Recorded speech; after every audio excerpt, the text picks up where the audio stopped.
সবাইকে আসসালামু আলাইকুম। আমি মোহাম্মদ সুজন ভুঁইয়া। আমি তোমাদের আজকে একটা খুব সহজ নিয়মে সমাস শেখাবো। সহজ নিয়ম যে আসলে আমরা যেখানে গিয়েছি, যেদিকে যাই না কেন, সমাস যখন শিখতে চাই তখন সকল টিচার একটা কথা বলে যে সমাস শিখতে লাগে 6 মাস, তাই না? আজকে আমরা ওইটা দেখব না। আমরা আজকে একেবারে খুব সহজে সমাসটা শিখতে পারবো। এই টেকনিকটা আজকে দেখব। আজকে অল্প কিছু সময় থাকবা এবং আজকে সমাসের A to Z শিখে তারপরে যাবা। দেখো, সমাস যখন তুমি শিখতে চাও তখন প্রথমেই কিন্তু তোমাকে দেখতে হবে একটা শব্দ দেয়া থাকবে। একটা শব্দ দেওয়া থাকে না? ওই শব্দের উপর ডিপেন্ড করে কিন্তু তোমাকে সমাস আইডেন্টিফাইড করতে হয়। এখন যদি তুমি এই শব্দটা দেখেই যদি দেখার সাথে সাথে যদি বুঝতে পারো যে এটা এই সমাস, তাহলে আর কিন্তু কোনো সমস্যা হয় না। তাহলে প্রথমে আমরা চলে যাই, দেখো যে একটা সমাসের এটা হচ্ছে একটা বেসিক পার্ট, তাই না? আমরা সবাই জানি কিন্তু এটা, যেমন ব্যাস বাক্য কাকে বলে, সমসমান পদ কাকে বলে, সমস্ত পদ কাকে বলে। অর্থাৎ আমাদের আজকে টোটাল টেকনিক হচ্ছে এই সমস্ত পদটা দেখব এবং সমাস নির্ণয় করে ফেলবো।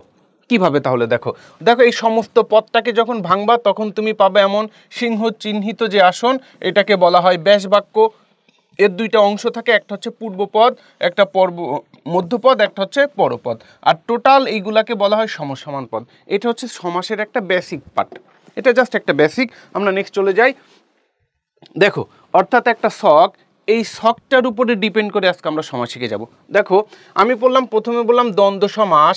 দেখো, একটা পদ বলেছি যেটাকে বলা হয় উভয় পদ। দেখো, এখানে আছে পূর্বপদ আর পরপদ।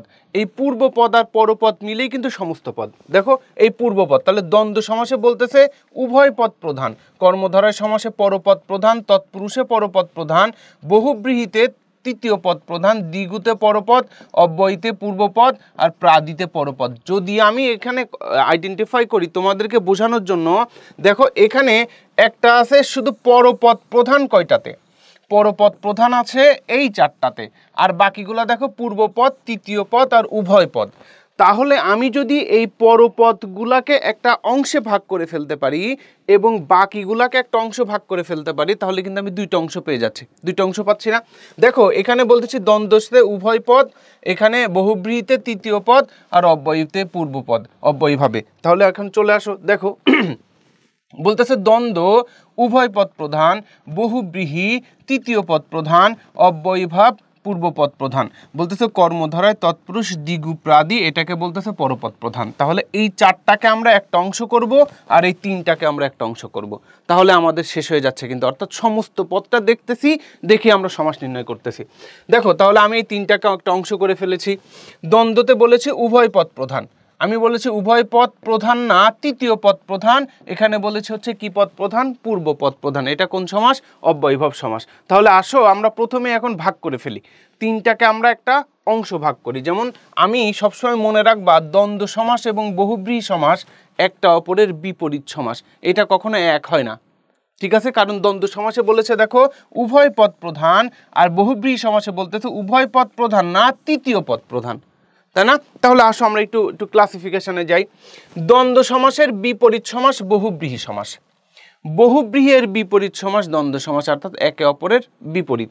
ভালো করে দেখো, যখন আমি বলতেছি দ্বন্দ্ব সমাস, পূর্ব ও পর উভয় পদের অর্থই প্রধান হচ্ছে।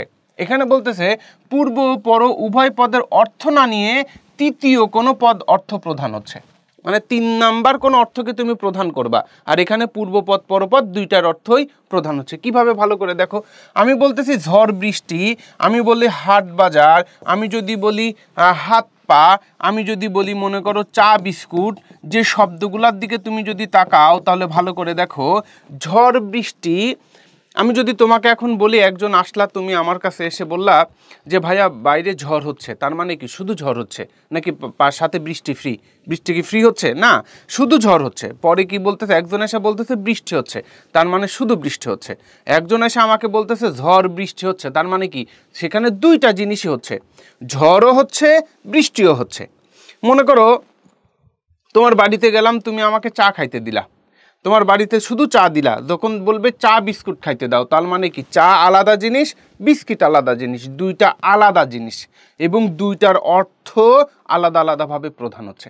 এই জন্য বলতেছে দ্বন্দ্ব সমাস এমন একটা জিনিস যার পূর্বপদ পরপদ দুইটাই প্রধান, যার পূর্বপদ প্রধান পরপদ প্রধান। তুমি যদি দেখো এখানে ঝড় বৃষ্টি, তার মানে ঝড়ও প্রধান বৃষ্টিও প্রধান, একটা অপরে টোটালি আলাদা অর্থ, কেউ কারোর উপরে ডিপেন্ডেন্ট না। এবার আসো দেখো হাট বাজার। এই হাট বাজার বলতে কি বোঝাচ্ছে? হাটের অর্থও প্রধান, বাজারের অর্থও প্রধান, আলাদা আলাদা অংশ অর্থ প্রধান।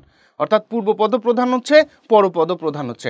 এখন তুমি হয়তো বা বুঝতে পারতেছো না যে ভাই প্রধান অপ্রধান কিভাবে বুঝতেছি। দেখো আমি যদি তোমাকে এখন একটা কথা বলি, যেমন আমি যদি বলি ঘি ভাত, একটা শব্দ বললাম তোমাকে ঘি ভাত, তাই না? এখানে ভালো করে দেখো, এই ঘি হচ্ছে পূর্বপদ, ভাত হচ্ছে পরপদ। ঘি কি আলাদাভাবে প্রধান, ভাত কি আলাদাভাবে প্রধান, এমন কোন অর্থ প্রকাশ করতেছে? ভালো করে দেখো, ঘি ভাত বলতে একটা প্লেটের ভেতরে ভাত এর সাথে ঘি মিক্সড করা, তাই না? অর্থাৎ ভাতের সাথে ঘি মিক্সড করা, অর্থাৎ ভাত এখানে প্রধান। এখন বলতেছে ঘি ভাতের জায়গায় আমি দিলাম এখানে দুধ দিলাম, তাহলে কি হয়ে গেল বলো তো? দুধ ভাত। অর্থাৎ ভাতের সাথে দুধকে মিক্সড করতেছে, অর্থাৎ এটা একটা অপরের সাথে খুবই ডিপেন্ডেন্ট। একটাকে বাদ দিয়ে তুমি আর একটাকে নিতে পারবা না। যেমন ঘিকে বাদ দিয়ে ভাতকেও নিতে পারবা না, দুধকে বাদ দিয়ে ভাতকেও নিতে পারবা না। অর্থাৎ ভাত নিতে গেলে দুধকে নিতে হচ্ছে, অর্থাৎ এই ভাতকে মিক্সড করতেছি বিভিন্ন জিনিস দিয়ে, এই জন্য ভাত আমাকে এখানে প্রধান হচ্ছে, পরপদ। অর্থাৎ এখানে কিন্তু এখানে দেখো ঝড়ের সাথে কি বৃষ্টির এমন মিক্সিং কিছু করতেছো না, অর্থাৎ এটা টোটালি কি হচ্ছে? আলাদা আলাদা অর্থ প্রধান হচ্ছে। এবার আসো বলতেছে এখানে এই পূর্বপদ পরপদ কোনো অর্থই প্রদান করতেছে না, তৃতীয় একটা অর্থ প্রদান করতেছে, তাই না? এখন আসো যদি আমি একটা শব্দ বলি যেমন গায়ে হলুদ, ভালো করে দেখো এখানে কি বলতেছে? গা বলতে এমন একটা জিনিস, হলুদ বলতে এমন একটা জিনিস, আলাদা আলাদা অর্থ, দুইটা আলাদা আলাদা জিনিস না, দুইটা আলাদা জিনিস না, দুইটা মিলে একটা জিনিস, কিন্তু সেটা দ্বারা আবার একটা অনুষ্ঠানকে বোঝাচ্ছে। ভালো করে দেখো এখন বলতেছে কি হচ্ছে, যেমন গায়ে হলুদ বলতে একটা অনুষ্ঠানকে বোঝায়, যেমন মানে গা এবং হলুদ কোনোটার অর্থ না বুঝে অনুষ্ঠানকে বোঝানো হচ্ছে। হাতে খড়ি, ভালো করে দেখো হাত বা খড়ি কোনোটার অর্থ বোঝাচ্ছে না, এখানে প্রাথমিক জ্ঞানকে বোঝাচ্ছে, অর্থাৎ এটা হাতে খড়ি বলতে একটা অনুষ্ঠানকে বোঝায়। অর্থাৎ একটা বাচ্চাকে যখন শিক্ষা দেওয়ার জন্য একটা স্লেটের উপরে যেমন ওই পেন্সিল দিয়ে লেখা হতো, প্রথম যে শিক্ষাটা দেওয়া হয় তার জন্য একটা হাতে খড়ি, একটা অনুষ্ঠান হতো আগে, ওটার কথা বলতেছে। যেমন আমি যদি একটা শব্দ বলি যেমন হাতে খড়ি গায়ে হলুদ, আমি একটা শব্দ আরও একটা শব্দ বললাম, মনে করো 80-20। 80-20, 80-20-এর দিকে তুমি যদি তাকাও, 80 মানে কি দাঁত, 20 মানে কি বিষ, দাঁতে বিষ, দাঁতে বিষ তো যে কোনো কিছুর হইতে পারে দাঁতে বিষ, কিন্তু 80-20 বলতে কাকে বোঝাচ্ছে? এই যে সাপকে বোঝাচ্ছে, তাই না? অর্থাৎ এইটাকে বোঝাচ্ছে হচ্ছে তোমার 80-20 বলতে সাপ। আমার কথা ক্লিয়ার? এই জন্য বলতেছে পূর্বপদ পরপদ কোনোটার অর্থ না বোঝায়া তৃতীয় একটা অর্থ যখন প্রধান হচ্ছে তখন সেটাকে বলা হচ্ছে বহুব্রীহি সমাস। আর দ্বন্দ্ব সমাসে বলতেছে পূর্বপদ পরপদ দুইটার অর্থই প্রধান, ঠিক আছে? দুইটার অর্থই প্রধান হচ্ছে, এই জন্য এটাকে কি বলা হচ্ছে? এটাকে বলা হচ্ছে দ্বন্দ্ব সমাস। নেক্সট আমরা চলে যাই, দেখো অব্যয়ীভাব সমাস। যদি দ্বন্দ্ব সমাস এবং বহুব্রীহি সমাস বুঝে যাও, নেক্সট আমরা চলে আসতেছে অব্যয়ীভাব সমাস। ভালো করে দেখো বলতেছে এমন একটা সমাস আছে, তো আমাদের যত সমাস পড়ব সেই সমাসের মধ্যে অব্যয়ীভাব সমাস হচ্ছে এমন একটা সমাস যার পূর্ব পদে বসে পরপদের অর্থটাকে পরিবর্তন করতে পারে, এই একটা সমাস। তাছাড়া কোনো সমাস নাই যে পূর্বপদে বসবে, বসে পরপদের অর্থ পরিবর্তন করবে। অর্থাৎ তুমি যদি দেখো একটা পরপদ আছে, যেমন আমি যদি বলি একটা শব্দ আমিষ, ভালো করে তাকাও, আমিষ, আমিষ মানে কি বলতেছে? আমিষ মানে বলতেছে যে দুধ, মাংস, ডিম এইগুলাকে বলতেছে কি আমরা আমিষ বলতেছি না, একটা খাবারকে বলতেছি। ভালো করে দেখো যখন আমি একটা শব্দ লিখলাম নিরামিষ, এই নিরামিষ যখন আমি লিখতেছি ভালো করে দেখো কি হচ্ছে? এই নিরামিষ অর্থাৎ নির যখন ব্যবহার করতেছি এই আমিষের অর্থটাকে কি চেঞ্জ হয়ে যাচ্ছে না? নিরামিষ বলতে কাকে বোঝাচ্ছে? যেখানে মাছ, মাংস, দুধ, ডিম কিচ্ছু নাই, সবজি জাতীয় অন্য কিছু, যাতে আমিষ বাদে অন্য কিছু। তার মানে এই আমিষের একটা অর্থ ছিল, সে আমিষের অর্থটাকে পরিবর্তন করে দিচ্ছে কে বসার সাথে সাথে? নির বসার সাথে সাথে। অর্থাৎ এই জন্য অব্যয়ীভাব সমাস হচ্ছে এমন একটা সমাস যে পূর্ব পদে কোনো কিছু বসবে, বসার পরে পরপদের অর্থ চেঞ্জ করবে। তাহলে আমার মনে হবে যখন একটা সমস্ত পদ তোমার সামনে আসবে তুমি তার দুইটা অংশ করে ফেলবা, করার পরে যদি দেখো যে পরপদের অর্থটাকে চেঞ্জ করে ফেলতেছি পূর্ব পদ বসার সাথে সাথে, তাহলে মনে করবো ওটা অব্যয়ীভাব সমাস। একদম সহজ হিসাব। দেখো দ্বন্দ্ব সমাসে বলেছি দুইটা পদই প্রধান, আলাদা আলাদাভাবে অর্থ প্রদান করতেছে। এখানে বলতেছে বহুব্রীহি সমাসে পূর্বপদ পরপদ কোনোটার অর্থ না বুঝায়া তৃতীয় একটা অর্থ প্রদান করতেছে। তাই না? এটাকে বলা হচ্ছে কি বহুব্রীহি সমাস। এবং বলতেছে অব্যয়ীভাব সমাসটা হচ্ছে এমন একটা সমাস যে সমাসটা শুধু আমি দেখবো একটা শব্দকে ভাঙবো, সমস্ত পদটাকে ভাঙার পরে যদি দেখি যে পূর্বপদ পরপদ আলাদা আলাদা এবং পরপদের একটা অর্থ ছিল পূর্বপদ বসার সাথে সাথে চেঞ্জ হয়ে গেছে। যেমন আমি যদি তোমাকে একটা শব্দ বলি জেলা, ভালো করে দেখো, যদি একটা শব্দ বলি জেলা, জেলা মানে কি একটু বৃহৎ অংশ, তাই না? বৃহৎ অংশকে বোঝাচ্ছি না?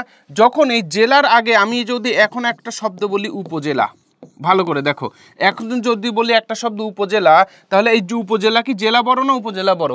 অবশ্যই জেলা বড়, উপজেলা ছোট। তাহলে যখনই দেখো জেলার একটা অর্থ আছে, যখনই আমি উপবসায় ফেলতেছি তখন এই বড় জিনিসটা ছোট হয়ে যাচ্ছে। তাহলে পাওয়ার কার বেশি, জেলার না উপর? কার পাওয়ার বেশি? উপর পাওয়ার বেশি না? এই উপ বসার সাথে সাথে জেলার অর্থটা পরিবর্তন হয়ে গেল। জেলা ছিল বড়, উপ হয়ে গেল, বসার সাথে সাথে হয়ে গেল ছোট। আমার কথা ক্লিয়ার? এই জন্য এটাকে বলা হবে অব্যয়ীভাব সমাস। তাহলে আমি একটা জিনিস শিখলাম, দ্বন্দ্ব সমাস দুইটা পদের অর্থ প্রধান, বহুব্রীহি সমাস দুইটা পদ নিবে না, ওই তৃতীয় একটা অর্থ নিবে, এই জন্য এটাকে বলা হবে বহুব্রীহি সমাস। অব্যয়ীভাব সমাস এমন একটা সমাস যেটা পূর্ব পদে বসে পরপদের অর্থটাকে পরিবর্তন করে দিচ্ছে এবং টোটাল নতুন একটা অর্থ তৈরি করে দিচ্ছে। অর্থাৎ বড় জিনিস ছোট করতেছে, ছোট জিনিস বড় করতেছে, এমন আর কি। এটাকে বলা হবে অব্যয়ীভাব সমাস। যেমন যদি বলি উপজেলা, এখানে উপজেলা জেলা নয়, জেলার ক্ষুদ্র একটা অংশ, এটাকে বোঝাচ্ছি। অর্থাৎ ঠিক পূর্ব পদের প্রধান পদের প্রাধান্যতা বেশি আসতেছে, যেমন উপগ্রহ, উপনদী, আমিষের অভাব, নিরামিষ, হ্যাঁ, এমন একটা অর্থ প্রদান করতেছে। যত উদাহরণ তুমি দেখো না কেন, প্রত্যেকটা উদাহরণের ক্ষেত্রে এই অব্যয়ীভাব সমাসকে দেখবা যে এমন হচ্ছে। নেক্সট চলে আসো, তাহলে এই তিনটা সমাস আমরা মোটামুটি একটা ধারণা পাইলাম। কিন্তু এই যে যখন এই ছকটার দিকে দেখি আমরা, দেখো এখানে বলেছিলাম আমরা উভয় পদ প্রধান দ্বন্দ্ব, তৃতীয় পদ প্রধান বহুব্রীহি, আর বলেছিলাম পূর্ব পদ প্রধান অব্যয়ীভাব, তাই না? এখন কিন্তু বাকি আছে কি দেখো তো, কর্মধারয় সমাস, তৎপুরুষ সমাস, দ্বিগু সমাস, প্রাদি সমাস। অর্থাৎ আমাদের নেক্সট চারটা সমাস আছে যার চারটার অর্থই প্রধান, অর্থাৎ পরপদ প্রধান, অর্থ প্রধান হচ্ছে চারটা সমাসেরই পরপদ অর্থ প্রধান। কিভাবে তাহলে এটাকে আইডেন্টিফাই করব যে এই যদি একটা সমাসের চারটারই পরপদ অর্থ প্রধান হয়ে যায় তাহলে এটা আইডেন্টিফাই করা কঠিন না? দেখো, কঠিন জিনিস সহজের কিছু টেকনিক আছে। যেমন আমি যদি বলি কর্মধারয় সমাসেও পরপদ প্রধান, ঠিক আছে, তৎপুরুষেরও পরপদ প্রধান, দ্বিগুরও পরপদ প্রধান, প্রাদিরও পরপদ প্রধান। কিন্তু একটা সমাস যখনই দেখবা পরপদ প্রধান হয়ে গেছে, তার মানে সেই সমাসটা চার রকমের যে কোনো একটা হইতে পারে। তুমি যদি একটা সমস্ত পদ দেখলা বা একটা সমস্ত পদে দেখলা, যদি তুমি পূর্বপদ পরপদ আলাদা করে দেখলা যে পরপদ প্রধান হয়ে যাচ্ছে, তার মানে ওখানে কয় রকমের সমাস হইতে পারে? চার রকমের সমাস হইতে পারে। কয় রকমের সমাস হইতে পারে? চার রকমের সমাস হইতে পারে। এই চার রকমের সমাসের আমরা তাহলে বুঝবো কিভাবে কোনটা কোন সমাস? একদম সহজ, উপসর্গ থাকলে সেটাকে কি বলবো? প্রাদি সমাস। আমার উপসর্গ থাকলেই সেটাকে প্রাদি সমাস চিনব। এখন আমরা অনেকেই আছে যে ভাই উপসর্গটা কিভাবে আইডেন্টিফাই করব? উপসর্গ কি আমরা জানি না। উপসর্গ হচ্ছে কি, হচ্ছে পূর্ব পদে বসবে, পরপদের অর্থ পরিবর্তন করবে, এটাকে আমরা উপসর্গ বলি। উপসর্গের নিজের কোনো অর্থ নাই, এটা আমরা চিনি না। যেমন এখন যদি উপসর্গ করতে হয় তাহলে কি উপসর্গ কি তুমি আলাদাভাবে মুখস্থ করবা? ওই যে অঘাতনার আনা বিতিউন কতকুনি পাতি বিভর রাম শশা সোহা, এগুলা কি মুখস্থ করবা? করার দরকার নেই। যে সমস্ত পদটাকে তুমি দেখবা যে একটা সমস্ত পদ আছে এবং এই সমস্ত পদটাকে যদি তুমি ভাঙার পরে দেখো যদি পূর্ব পদের অর্থ নাই, তখন সেটাকে কি বলবা? সেটা হচ্ছে প্রাদি সমাস। আমি যদি তোমাকে এখন চারটা উদাহরণ দিই তাহলে ভালো করে দেখলেই বুঝতে পারবা, তুমি বুঝে যাবা কোনটা প্রাদি সমাস। যেমন আমি যদি এখানে বললাম, মনে করো ঘিভাত, একটা শব্দ বললাম ঘিভাত, একটা শব্দ বললাম আমি যদি বলি একটা শব্দ হচ্ছে, আমি যদি বলি তেপান্তর, একটা আমি শব্দ যদি বলি হচ্ছে রথ দেখা, রথ দেখা। আবার আমি যদি একটা শব্দ বললাম, মনে করো এই পাশে দিলাম, মনে করো প্রভাত। আমি এই চারটা শব্দ তোমাকে দিলাম। এই চারটা শব্দের ভেতর থেকে তুমি যদি একটু ভালো করে লক্ষ্য করো, দেখো আমি বলেছি ঘি ভাত, আমি বলেছি সমস্ত পদ পাওয়ার সাথে সাথে তোমাকে কি করতে হবে? পূর্বপদ পরপদ আলাদা করে ফেলতে হবে। তুমি আলাদা করো, ভাত, ঘি, তে পান্তর, তাই না? রথ দেখা, প্রভাত। আমি একটা সমস্ত পদের দুইটা অংশ আলাদা করে ফেলেছি, একটা পূর্বপদ একটা পরপদ। ভালো করে দেখো, ঘি মানে ঘি এর অর্থ আছে তারপর তে মানে কি তিন, তিনের অর্থ আছে রথ, রথ মানে রথ মেলা, এটার অর্থ আছে। প্রোর কি কোনো অর্থ আছে? প্রোর কি কোনো অর্থ তুমি পাচ্ছ? প্রোর কি কিন্তু কোনো অর্থ পাচ্ছ না, সুতরাং এটা প্রাদি সমাস। কারণ আমরা কি জানি যে উপসর্গের নিজের কোনো অর্থ নাই, একটা অর্থের বোধক শব্দের পূর্বে বসে। তাহলে দেখো ভাতের অর্থ আছে, প্রোর অর্থ নাই, সুতরাং এটা প্রাদি সমাস। আমি যখন দেখব একটা সমাসের পরপদ প্রধান, ভালো করে লক্ষ্য করো, একটা সমাসের পরপদ প্রধান, সমস্ত পদের পরপদ প্রধান কিন্তু পূর্বপদের অর্থ নাই, তাহলে চোখ বুঝে ওইটা প্রাদি সমাস, তোমাকে আর কোনো কিছু দেখতে হবে না। এবার আসো, আমি বলেছি দ্বিগু সমাস, অর্থাৎ পরপদ প্রথমে প্রধান হচ্ছে কিন্তু ওই সমাসের পূর্বে আবার সংখ্যা আছে, তাহলে সেটা দ্বিগু সমাস। দেখো তে প্রান্তর, প্রান্তরের আগে তে মানে কি তিন, এই তিন একটা কি সংখ্যা না? তিন একটা কি সংখ্যা না? যদি সংখ্যা থাকে তাহলে সেটা কি সমাস হবে? দ্বিগু সমাস হবে। হিসাব ক্লিয়ার? তুমি দেখতেছো একটা সমাসের পরপদ প্রধান কিন্তু তার পূর্ব পদে সংখ্যা আছে, তাহলে সেটা হচ্ছে দ্বিগু সমাস, তাই না? এটা আমরা দেখলাম। পরবর্তীতে দেখো আমি বললাম তৎপুরুষ সমাস, তৎপুরুষ সমাসে পূর্ব পদে বিভক্তি থাকে। আমরা তৎপুরুষ সমাসের ক্লাসিফিকেশন দেখব কিছুক্ষণ পরে, আরো ক্লিয়ার হয়ে যাব। এই যে দ্বিগু সমাস নিয়ে তোমাদের কাছে প্রশ্ন হইতে পারে, তাহলে সংখ্যাবাচক বহুব্রীহি কাকে বলে, এটা নিয়েও আমরা পরবর্তীতে তোমাদের ক্লাসিফিকেশন দিচ্ছি, এখানেই ভিডিও শেষ পর্যন্ত দেখো। বলতেছে যে রথ দেখা, এখানে কিভাবে বুঝবো যে এইটা তোমার তৎপুরুষ সমাস? তৎপুরুষ সমাসের ক্ষেত্রে সবসময় মনে রাখবা যে পূর্ব পদের সাথে বিভক্তি যুক্ত করতে হয়। বিভক্তি কয় প্রকার সেটা নিয়ে আলোচনা করব তৎপুরুষ সমাসের ক্লাসিফিকেশনে।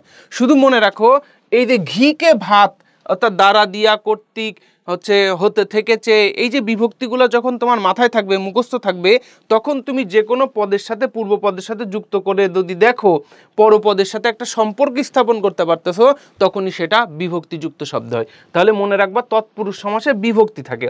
আরও একটা কথা বলি, দুইটা সমাস আছে যে দুইটা সমাসের পরপদে ক্রিয়া থাকতে হয়। যেমন 1% আছে প্রাদি সমাসে পরপদে ক্রিয়া থাকে, আর ম্যাক্সিমাম টাইমই তৎপুরুষ সমাসের পরপদে ক্রিয়া থাকে। যেমন দেখা, এখানে একটা ক্রিয়া আছে না, অর্থাৎ এটা তৎপুরুষ সমাস। এটা 90% ক্ষেত্রে অ্যাপ্লাই করতে হয়, অর্থাৎ হয়ে যায়। এটা তোমার একটা টেকনিক আর কি। যেমন আমি যদি বলি রথ দেখা, আমি যদি বলি বউ দেখা, আমি যদি বলি ঝাঁটা পেটা, একটা শব্দ যদি বলি, দেখো এই যে ঝাঁটা পেটা, এই ঝাঁটা পেটার মধ্যে দেখো পরবর্তীতে কি ক্রিয়া আছে না? এই ক্রিয়া থাকলে সেটাকে কি বলতে হয়? এটা তৎপুরুষ সমাস হয় 95% ক্ষেত্রে। আমরা যখন বিভক্তিটা ফুল কমপ্লিট করে ফেলবো তখন বুঝে যাবে এটা তৎপুরুষ সমাস। দেখো এখন ঘি ভাত, আমার এই ঘি ভাত, এই ঘির সাথে কি কোনো আমি বিভক্তি যুক্ত করতে পারতেছি না। ঘি কি একটা সংখ্যা? না। ঘির সাথে কি একটা উপসর্গ? না, কিন্তু পরপদ প্রধান, অর্থাৎ এটা কর্মধারয় সমাস। অর্থাৎ এক কথায় যেটা কর্মধারয় সমাস হচ্ছে ওই সমাসটা যে সমাসটার বিভক্তি যুক্ত করতে পারবা না, সংখ্যা যুক্ত করতে পারবা না, উপসর্গ যুক্ত করতে পারবা না, কিন্তু পরপদ প্রধান, সেটা কর্মধারয় সমাস। তৎপুরুষ সমাস বলতেছে পরপদ প্রধান কিন্তু আবার বিভক্তি আছে, তাহলে সেটা কি সমাস? তৎপুরুষ সমাস। বলতেছে দ্বিগু সমাস, পূর্ব পদে সংখ্যা থাকবে, উপসর্গ থাকবে পূর্ব পদে, তাহলে সেটা প্রাদি সমাস কিন্তু পরপদের অর্থ প্রধান। তাহলে আমি যদি তোমাকে, সমাস কিন্তু শিখে গেছো, সমাস কিন্তু শেষ, ভালো করে তাকাও, আমি তোমাকে প্রথম থেকে বলি। বলতেছে সমাস, কিছু কিছু সমাসের দুইটা পদই প্রধান, দ্বন্দ্ব সমাস পূর্বপদ পরপদ দুইটা প্রধান। দ্বন্দ্ব সমাস, বহুব্রীহি সমাস পূর্বপদ পরপদ কোনোটার অর্থ প্রধান নয়, তৃতীয় অর্থ প্রধান। বলতেছে পূর্বপদ প্রধান শুধুমাত্র একটা সমাসে, সেটা হচ্ছে অব্যয়ীভাব সমাস, এবং পূর্বপদে বসে পরপদের অর্থটাকে পরিবর্তন করে দেয়। চারটা সমাস আছে, সব পরপদ প্রধান। পরপদ প্রধান চারটা সমাস, কিন্তু এই চারটা সমাসের ভেতরে একটাই যদি উপসর্গ থাকে, উপসর্গ কাকে বলা হয়? যার অর্থ নাই। একটা সমস্ত পদকে ভাঙার পরে যদি দেখো পূর্ব পদে অর্থ নাই, তাহলে সেটা প্রাদি সমাস, চোখ বুঝে। তারপরে দেখো এবং পরপদের অর্থ প্রধান হচ্ছে, বলতেছে একটা সমস্ত পদকে ভাঙার পরে যদি দেখো যে পূর্ব পদে সংখ্যা আছে এবং পরপদের অর্থ প্রধান, চোখ বুঝে সেটা দ্বিগু সমাস। বলতেছে একটা সমস্ত পদ, যে সমস্ত পদের ভেতরে পরপদ প্রধান কিন্তু পূর্ব পদের সাথে তুমি বিভক্তি যুক্ত করতে পারতেছো, সেটা তৎপুরুষ সমাস। কোনো কিছুই যুক্ত করতে পারতেছো না আমার ভাইয়া, কোনো কিছুই আমি যুক্ত করতে পারলাম না এখানে, তাহলে এটা কি করা হয়? চোখ বুঝে সেটা কর্মধারয় সমাস। পরপদ প্রধান আছে কিন্তু আমি কোনো কিছুই যুক্ত করতে পারতেছি না, আমি উপসর্গও যুক্ত করতে পারতেছি না, আমি সংখ্যাও হচ্ছে না ভাইয়া, তাহলে আমি হচ্ছে কি পূর্ব পদে আমি বিভক্তিও দিতে পারতেছি না, চোখ বুঝে সেটা কর্মধারয় সমাস। কোনো হতাশার কিছু নাই। নেক্সট আমরা চলে যাই, দেখো এই যে উদাহরণটা আমি এখানে দিয়েছিলাম সিংহাসন, এখানে সিংহ বলতে আসনকে বোঝাচ্ছে, অর্থাৎ পরপদ প্রধান, এইগুলার সবগুলারই পরপদ প্রধান। অর্থাৎ দেখো আসন যদি একটা শব্দ হয়, মনে করো আমার পরপদ প্রধানটাকে আমরা তো চিনতে পারি, তাই না? তোমাদের হয়তো বা এখানে বলতেছে ভাইয়া পরপদ প্রধান আমি চিনবো কিভাবে পরপদ প্রধান? তোমার মনে এই প্রশ্নটা হইতে পারে। খুব সহজ হিসাব, দেখো আমি যদি বলি এখানে একটা শব্দ বলেছি সিংহাসন, তার মানে এইটা মনে করো একটা আসন, তাই তো? এই আসনে যখন তুমি বসবা, এই আসনটা কেমন হচ্ছে? সিংহের মতো, এই জন্য এটা হচ্ছে সিংহাসন। এখন তুমি কি আসনটাকে চেঞ্জ করতে পারবা? পূর্বপদ পরপদের মধ্যে আসনটাকে কি তুমি চেঞ্জ করতে পারবা? আসনটাকে চেঞ্জ করতে পারবা না, কিন্তু এই আসনের বৈশিষ্ট্যটাকে তুমি চেঞ্জ করতে পারবা। যেমন সিংহাসন ছিল, এখন এটাকে গাধা আসনও করতে পারবা। আসনটাকে ঠিক রেখে বিভিন্ন বৈশিষ্ট্য যুক্ত করতে পারতেছে, এই জন্য আসন আমার প্রধান, আসন আছে পরপদে, এই জন্য এটা পরপদ প্রধান। ভালো করে দেখো ঘর, এই ঘরটাকে তুমি চেঞ্জ করতে পারবা না, এই ঘরটাকে কি তুমি চেঞ্জ করতে পারবা? ঘরটাকে তুমি কোনোদিন চেঞ্জ করতে পারবা না, কিন্তু ঘরের বৈশিষ্ট্যটাকে তুমি চেঞ্জ করতে পারবা। যেমন রান্নাঘরের জায়গায় শোবার ঘর দিতে পারো, দিতে পারো না? এই দেখো এই রান্না ঘরটাকে আমি চেঞ্জ করতে পারিনি, ঘরটাকে আমার ঠিক রাখতে হচ্ছে। যদি ঘর চেঞ্জ না করতে পারি তাহলে তো হচ্ছে না, পূর্বপদ দ্বারা আমার কমপ্লিট হচ্ছে না, এই জন্য এইটা ঘরের বৈশিষ্ট্য রান্না, এই জন্য এটা পরপদ প্রধান। দেখো ভাত, ভাত শব্দের অর্থ কি? ভাত শব্দের অর্থ যে খাবার ভাত না, ভাত মানে আলো। অর্থাৎ ভালো করে দেখো ভাতটা কেমন, মানে প্রকৃষ্ট ভালো আলো, এটা বোঝাচ্ছে। অর্থাৎ আলোটাকে আমার প্রধান। এখন আলোটাকে খারাপও হইতে পারে, তাই না? খারাপ আলো, এটা প্রকৃষ্ট মানে ভালো আলো, অর্থাৎ আলোকে কেন্দ্র করেই আমার এখানে পূর্বপদে একটা কিছু বোঝাচ্ছে, এই জন্য এটাকে বলা হবে হচ্ছে পরপদ প্রধান। ভালো করে দেখো রাস্তা, এই রাস্তাটাকে কেন্দ্র করেই আমার কি আসতেছে? আগের পূর্বপদের অর্থ চেঞ্জ হচ্ছে, তাই না? এই চোয়ের জায়গায় তুমি পঞ্চও দিতে পারো, 10 রাস্তাও দিতে পারো, অর্থাৎ রাস্তাকে কেন্দ্র করে আমার পূর্বপদ তৈরি হয়েছে, এই জন্য আমার এটার পরপদ প্রধান। অর্থাৎ এইগুলো সব পরপদ প্রধান, এই চারটারই পরপদ প্রধান। তাহলে এটা যদি তুমি ভাঙো তাহলে বুঝতে পারতেছো এটার সাথে বিভক্তি যুক্ত হয়েছে, সুতরাং এটা হচ্ছে কি সমাস? এটা হচ্ছে তৎপুরুষ সমাস। এই দেখো এখানে উপসর্গ বসাইছি, পূর্বপদে উপসর্গ, তাহলে এটা হয়ে গেছে প্রাদি সমাস। এই দেখো সংখ্যা বসাইছি, সুতরাং এটা হয়ে গেছে দীর্ঘ সমাস, দ্বিগু সমাস। আর এই যে সিংহাসন, এই সিংহাসনে কোনো কিছুই বসাইতে পারছি না, সুতরাং এটা মধ্যপদলোপী কর্মধারয় সমাস, ঠিক আছে, বা কর্মধারয় সমাস। নেক্সট আসো, আমরা এখান থেকে এবার খুঁজে বের করতে পারি কোনটা কোন সমাস, তাই না? দেখো এখানে আমি যদি বলি প্রভাত, প্রভাত বলতে এখানে একটা উপসর্গ, তাই এটি প্রাদি।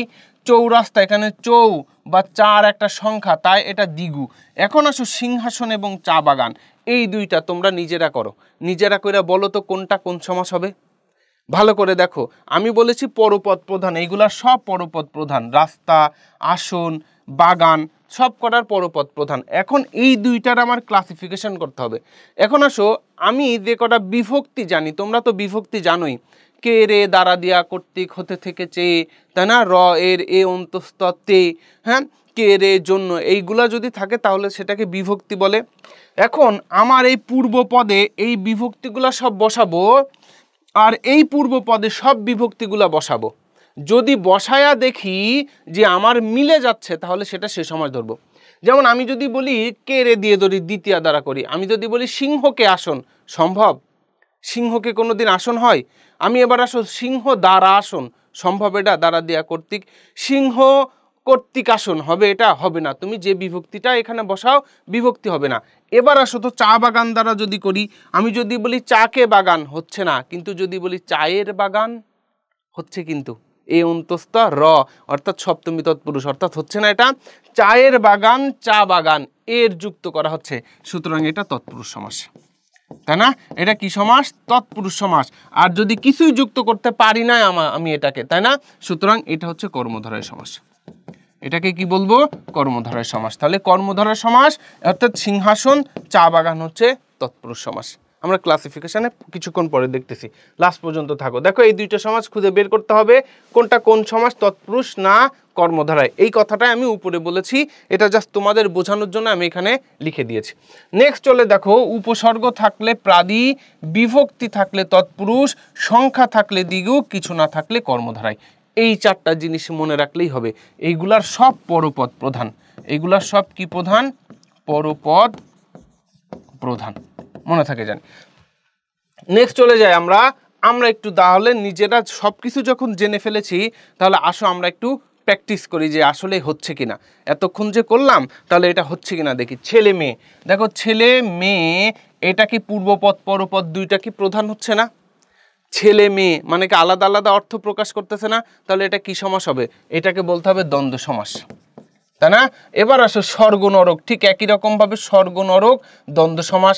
আকাশ পাতাল দুইটা আলাদা আলাদা অর্থ প্রদান করতেছে, দ্বন্দ্ব সমাস। 717 ঠিক একই রকম ভাবে দ্বন্দ্ব সমাস। জিন পরি ঠিক একই রকম ভাবে দ্বন্দ্ব সমাস। বই পুস্তক আলাদা আলাদা অর্থ প্রকাশ করতেছে, দ্বন্দ্ব সমাস। এবার আসো জন্ম মৃত্যু, এটাও দ্বন্দ্ব সমাস, কেননা এটা কি বলতেছে? আলাদা আলাদা, জন্ম মৃত্যু, দ্বন্দ্ব সমাস। এবার আসো সাহিত্য সভা, দেখো সাহিত্য সভা কি সমাস হতে পারে? সাহিত্য সভার প্রধান কে আসলে অ্যাকচুয়ালি এখানে? কে প্রধান? পূর্বপদ প্রধান না পরপদ প্রধান? এইটাকে আমাকে আগে ফাইন্ড আউট করতে হবে, কারণ এটা আমি প্রথমেই দেখেছি পূর্বপদ পরপদ দুইটার অর্থই প্রধান। এবার আসো সাহিত্য সভা, আমাকে দেখতে হবে যে কোনটা প্রধান হচ্ছে, সাহিত্য প্রধান হচ্ছে না সভা প্রধান হচ্ছে, তাই না? এখন আসো দুইটা অংশ আছে এখানে, সাহিত্য পূর্বপদ, সভা পরপদ।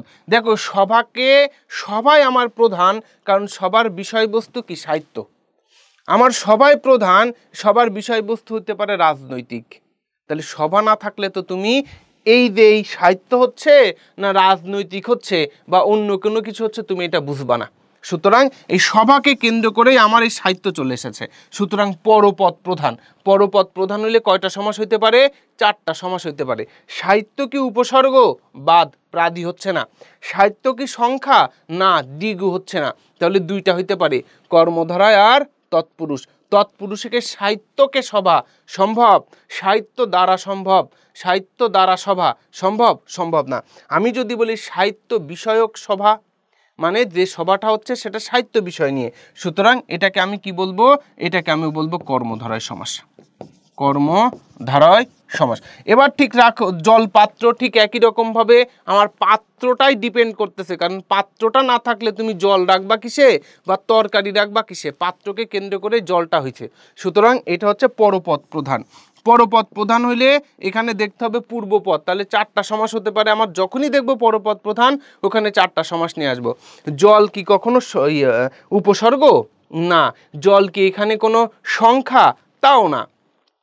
জল কি এখানে কোনো তোমার হচ্ছে বিভক্তিযুক্ত করতেছে? তাও না। সুতরাং আমি যদি বলি জল রাখার পাত্র, কর্মধারয় সমাস।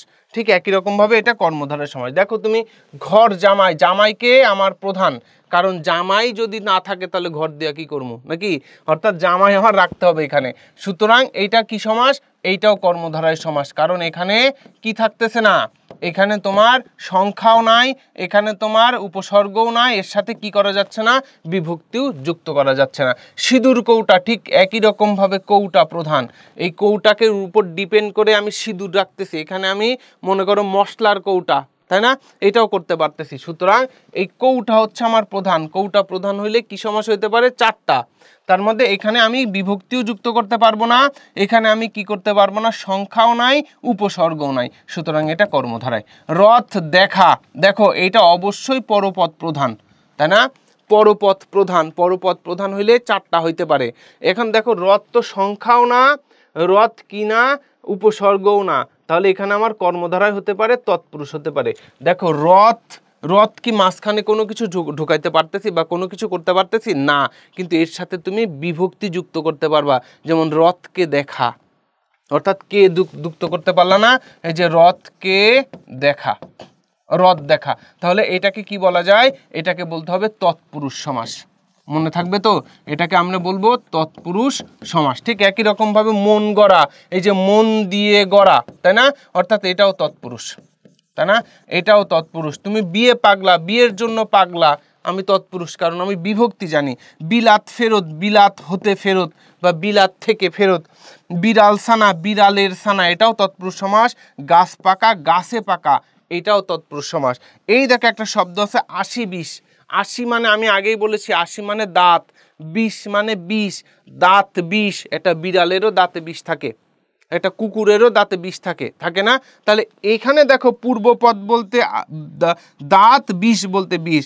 এই দাঁত বিষ কোনোটার অর্থ প্রকাশ করেছে এখানে না? 80-20 বলতে সাপকে বোঝাচ্ছে।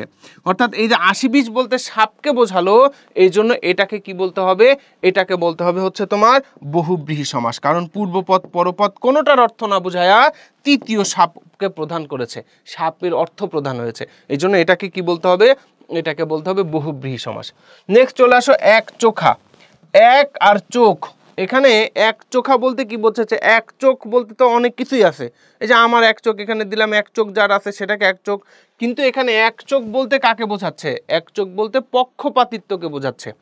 যে কেউ কাউকে পক্ষপাতিত্ব যখন করতেছে তখন সেটাকে বলতেছে হচ্ছে এক চোখা। মনে করো একটা অন্যায় কাজ করেছে কিন্তু সেই অন্যায়ের পক্ষ নিচ্ছে, কারণ সে তার আত্মীয়, এই যে এটাকে বলা হয় এক চোখা। কিন্তু দেখো এক এবং চোখ কোনোটার অর্থ প্রধান না হয়ে ওই পক্ষপাতিত্বটাকে বোঝাচ্ছে, এই জন্য এটাকে বলা হবে বহুব্রীহি সমাস।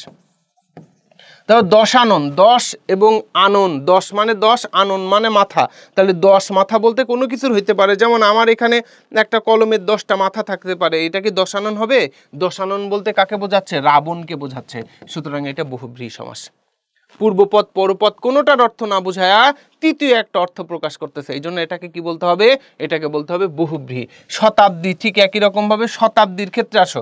শতাব্দী কি পূর্বপদ পরপদ কোনোটার অর্থ না বোঝায় তৃতীয় কোনো অর্থ বোঝাচ্ছে? বোঝাচ্ছে না কিন্তু, তাই না? অর্থাৎ বোঝাচ্ছে না, বোঝাচ্ছে না যখন, তাহলে অবশ্যই এটা পরপদ প্রধান।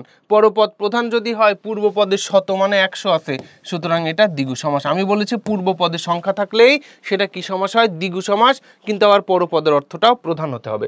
চৌরাস্তা, ঠিক একই রকম ভাবে রাস্তাটা আমার প্রধান, চৌ, অর্থাৎ এটা দ্বিগু সমাস। মাথা, তে, এটাও দ্বিগু সমাস। পশুরি, পশুরি মানে 5 সেরের সমাহার যেটাকে বলে সেটাকে বলা হয় পশুরি, সুতরাং এটাও দ্বিগু সমাস। এবার আসো, এই দেখো গড় মিল, এটা ছিল মিল। মিল বলতে কি বোঝায়? মিল বলতে বোঝায়, মনে করো এই দুইটা কালো জিনিস, দুইটা কালো কলম, মিল। যদি আর একটা নতুন কিছু চলে আসলো তাদেরকে এটাকে মিল বলতে পারবো না, এটা কি হয়ে গেছে? গড় মিল হয়ে গেছে। কে আসার সাথে সাথে গড় মিল হয়ে গেছে, এই গড় আসার সাথে সাথে, অর্থাৎ গড় আসার সাথে সাথে এই মিলের অর্থটাকে চেঞ্জ করে দিয়েছে। কে চেঞ্জ করে দিয়েছে? গড় চেঞ্জ করে দিয়েছে না? তাহলে কি হচ্ছে? এই বসার সাথে সাথে এর অর্থটা চেঞ্জ করে দিয়েছে। তাহলে প্রধানকে, এই গড় প্রধান, কারণ এ এত পাওয়ারফুল যে পূর্বপদে বসে পরপদের অর্থটাকে চেঞ্জ করে দিয়েছে। একটা সমাসই আছে যেটা পূর্বপদে বসবে, বসে পরপদের অর্থ পরিবর্তন করবে, সেটাকে বলা হবে অব্যয়ীভাব সমাস, তাই না? অব্যয়ীভাব সমাস। তাহলে এখন দেখো এই যে গড় মিল হচ্ছে অব্যয়ীভাব সমাস। হা ভাত, হা ভাত মানে ভাতের অভাব, অর্থাৎ যে ভাত খাইতে পারে না, ভাত মানে ভাত, হা বসার সাথে সাথে অভাব হয়ে গেছে, সুতরাং এটাও অব্যয়ীভাব সমাস। এটাও কি সমাস? অব্যয়ীভাব সমাস। আমূল, মূল মানে কি? আমূল, যার মূল নাই, মূল ছিল আ বসার সাথে সাথে আমূল হয়ে গেছে, সুতরাং এটাও অব্যয়ীভাব সমাস। এইগুলা আমরা দেখতে পারি। ভাষা, উপভাষা, ভাষা বলতে সব কিছুকে বোঝায়, এটা সাধু ভাষা, চলিত ভাষা, আঞ্চলিক ভাষা, প্রমিত ভাষা, সব ভাষাকে বোঝাচ্ছে। কিন্তু দেখো যখনই আমি উপবসাচ্ছি, এই ভাষার অর্থটা কি পরিবর্তন করে দিচ্ছে না? সুতরাং কে বেশি পাওয়ারফুল? উপ বেশি পাওয়ারফুল না? সুতরাং এটাকে বলা হবে কি? উপভাষা। এই জন্য এটা হচ্ছে অব্যয়ীভাব সমাস। অব্যয়ীভাব সমাস। এই গ্রহর ক্ষেত্রে একই রকম ভাবে অব্যয়ীভাব সমাস, দিন দিন প্রতিদিন ঠিক একই রকম ভাবে অব্যয়ীভাব সমাস, উপজেলার ক্ষেত্রেও অব্যয়ীভাব সমাস। এবার আসো প্রবচন। আমি বলেছি পূর্ব পদে উপসর্গ থাকবে, তাই না? পূর্ব পদে উপসর্গ থাকবে কিন্তু পরপদের অর্থ প্রধান হবে, সেটাকে কি বলতে হবে? সেটাকে প্রাদি সমাস বলতে হবে। যেমন বচন, বচন মানে কথা, প্রবচন মানেও একই কথা, অর্থাৎ তাহলে কি এই বচনের অর্থটাকে পরিবর্তন করতে পারে নাই কিন্তু উপসর্গ বসে গেছে, এই জন্য এটাকে বলা হবে প্রাদি সমাস। ঠিক আছে? ঠিক একই রকম ভাবে পরিভ্রমণ প্রাদি সমাস, প্রভাত প্রাদি সমাস, প্রবাদ প্রাদি সমাস, একই জিনিস, অর্থাৎ এটার সাথে মিলে যায়। নেক্সট আসো, আমাদের সমাসের কিন্তু প্রথম থেকে যদি তুমি দেখো তাহলে সব কিন্তু শেষ। সমাসের বেসিক পার্টটা শেষ। অর্থাৎ পূর্বপদ প্রধান যে হচ্ছে অব্যয়ভাব, দুইটা পদ প্রধান হচ্ছে দ্বন্দ্ব সমাস, তৃতীয় পদ প্রধান হচ্ছে বহুব্রীহি সমাস। বলতেছে দ্বিগু প্রাদি তৎপুরুষ কর্মধারায় এইগুলো আছে কি, এইগুলো হচ্ছে পরপদ প্রধান, তাই না? এর ভেতরে উপসর্গ থাকলে প্রাদি, সংখ্যা থাকলে দ্বিগু, এবং যদি তুমি মনে করো বিভক্তি তৎপুরুষ কোনো কিছু নাই, ইধার কর্মধারয় সমাস। উদাহরণগুলো তুমি যদি দেখো একদম সহজ। এবার আসো নেক্সট আমরা কিছু ক্লাসিফিকেশনে যাই, কারণ এই ক্লাসিফিকেশনের উপর ডিপেন্ড করবে অনেক কিছু। আমি বলেছি আজকে সমাসের A to Z সব কমপ্লিট করে দিব, তোমাদের কোনো কিছুই আর বাকি থাকবে না। এখানে আসো দেখো অলুক সমাস। অলুক সমাসটার দিকে যদি একটু ভালো করে তাকাও, অলুক হচ্ছে 3 প্রকার। অলুক সমাস 3 প্রকারের হয়। কয় প্রকারের হয়? 3 প্রকারের হয়। ভালো করে দেখো, একটা হচ্ছে অলুক দ্বন্দ্ব, অলুক তৎপুরুষ, অলুক বহুব্রীহি। 3 প্রকারের অলুক সমাস আছে। প্রথমেই বলেছি অলুক দ্বন্দ্ব সমাস। বলতেছে অলুক দ্বন্দ্ব সমাস হচ্ছে এমন একটা সমাস যে সব পদের সাথে বিভক্তি থাকে, অর্থাৎ পূর্ব পদেও বিভক্তি থাকে, পরপদেও বিভক্তি থাকে। অর্থাৎ পূর্ব পদে তুমি যে বিভক্তি ব্যবহার করবা, পরপদেও সেই বিভক্তি ব্যবহার করতে হবে। যেমন আমি যদি বলি, এই দেখো হাতে কলমে, একটা শব্দ বললাম কি হাতে কলমে, দেখো তো এখানে কি বিভক্তি ব্যবহার করা হচ্ছে, এটা পূর্বপদ, এখানে এ বিভক্তি, কলম পদেও কলমেও এ বিভক্তি, অর্থাৎ এখানেও এ এখানেও এ। এই জন্য পূর্বপদ পরপদ দুইটাতেই একই রকম বিভক্তি ব্যবহার করতে হবে। দেখো এখানে যদি বলি দেশে, অর্থাৎ দেশ ছিল এ এ, মাসে মাসে ভাতে, অর্থাৎ এই জন্য এটাকে বলা হয় অলুক দ্বন্দ্ব, পূর্ব পদেও যে বিভক্তি, পরপদেও সে বিভক্তি। এবার আসো অলুক তৎপুরুষ এবং অলুক বহুব্রীহি, কেবল পূর্ব পদে বিভক্তি থাকে, এদের দুইটারই পূর্ব পদে বিভক্তি আছে, আর কোথাও বিভক্তি যুক্ত করতে পারবা না। অর্থাৎ অলুক সমাসে আমরা এটাই জানি, অলুক সমাসে বিভক্তি যুক্ত থাকলেই সেটাকে অলুক সমাস বলে, এবং এটা যদি থাকে পূর্ব পদে পরপদে দুই পদেই বিভক্তি থাকে তাহলে সেটাকে অলুক দ্বন্দ্ব। যদি শুধু পূর্ব পদে থাকে তাহলে হয় সেটা অলুক তৎপুরুষ, না হইলে সেটা কি অলুক বহুব্রীহি। অলুক বহুব্রীহি হইতে গেলে কি করতে হবে? তৃতীয় একটা অর্থ প্রধান হইতে হবে, তাহলে সেটাকে অলুক বহুব্রীহি বলবে। আর তৎপুরুষে কি অলুক বহুব্রীহি এমন কিছু থাকবে যে তৃতীয় অর্থ প্রকাশ করবে না? যেমন দেখো কেবল পূর্ব পদে থাকো, যেমন মায়ের দোয়া, সোনার বাংলা। তুমি যদি বলি মায়ের দোয়া, মায়ের দোয়া বলতে কি তৃতীয় কোনো অর্থ প্রকাশ হয়েছে? না। দেখো এখানে দেখো পরপদে কি কোনো একই বিভক্তি আছে? যখন একার আছে, এখানে কি এমন আছে? সুতরাং এটা দ্বন্দ্ব, অলুক দ্বন্দ্ব না, হয় হবে সেটা অলুক তৎপুরুষ, না হইলে অলুক বহুব্রীহি।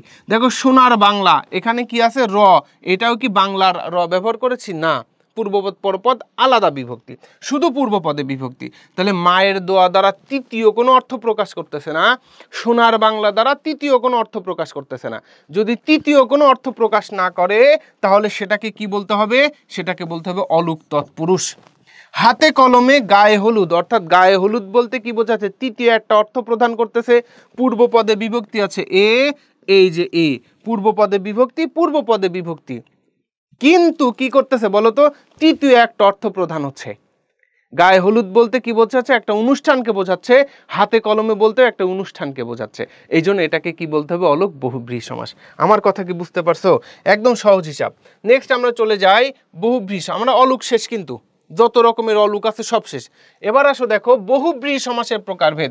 বহুব্রীহি সমাসের যে প্রকারভেদগুলো তোমাদের ইম্পর্টেন্ট সেগুলো আমি এখানে দিয়েছি, খুব সহজ। সমাধিকরণে বিশেষণ এবং বিশেষ্য থাকবে, অর্থাৎ বিশেষণ থাকবে প্লাস বিশেষ্য থাকবে। যেমন খোশ এবং মেজাজ, দেখো কি বলতেছে? খোশ একটা বিশেষণ, মেজাজ হচ্ছে বিশেষ্য। বহু অনেক বিশেষণ, ব্রীহি হচ্ছে বিশেষ্য। যদি দেখো যে পূর্বপদে বিশেষণ, পরপদে বিশেষ্য, তৃতীয় একটা অর্থ প্রধান, তখন সেটাকে বলবা সমানাধিকরণ।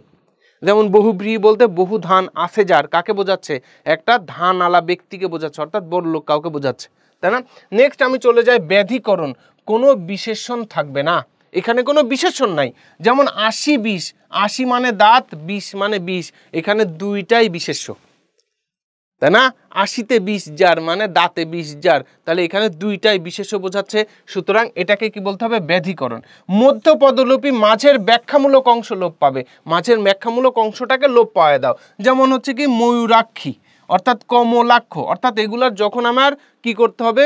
ময়ূরের ন্যায় আক্ষী, তাই না? অর্থাৎ ময়ূরের ন্যায় আক্ষিজার, তাহলে কি হচ্ছে, মাঝখানের পদটা লোপ পাচ্ছে না, এই জন্য এটাকে বলা হচ্ছে কি মধ্যপদলোপী হচ্ছে বহুব্রীহি সমাস।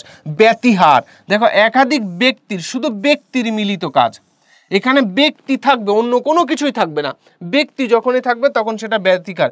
যেমন ব্যতিহার, যেমন কানাকানি হাসাহাসি, ব্যক্তিরা হাসাহাসি করে, কানাকানি করে, অর্থাৎ কানে কানে যে কথা কানাকানি করে, সেটা কাকে বোঝাচ্ছে, ব্যক্তিকে বোঝাচ্ছে। প্রত্যয়ন্ত বলতে সমস্ত পদের শেষে আ এ ও প্রত্যয় থাকবে, যেমন ঘর মুখ দো টানা, অর্থাৎ দেখো ওকারের ও আর কি বলতেছে টানার আর এ, অর্থাৎ এই তিনটা যখনই আমি থাকবে কোনো শব্দের শেষে তখনই শুধু মনে করবা এটা প্রত্যয়ন্ত বহুব্রীহি সমাস।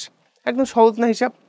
অর্থাৎ দুইটা বিশেষ্য থাকবে, একটা বিশেষ্য বিশেষণ, একটা বিশেষ্য ইন্ডিকেট করবে, ব্যক্তি বোঝাবে, মাঝের অংশ লোপ পাবে এবং কোনো শব্দের শেষে আয়ে ও থাকবে, সেটা প্রত্যয়ন্ত।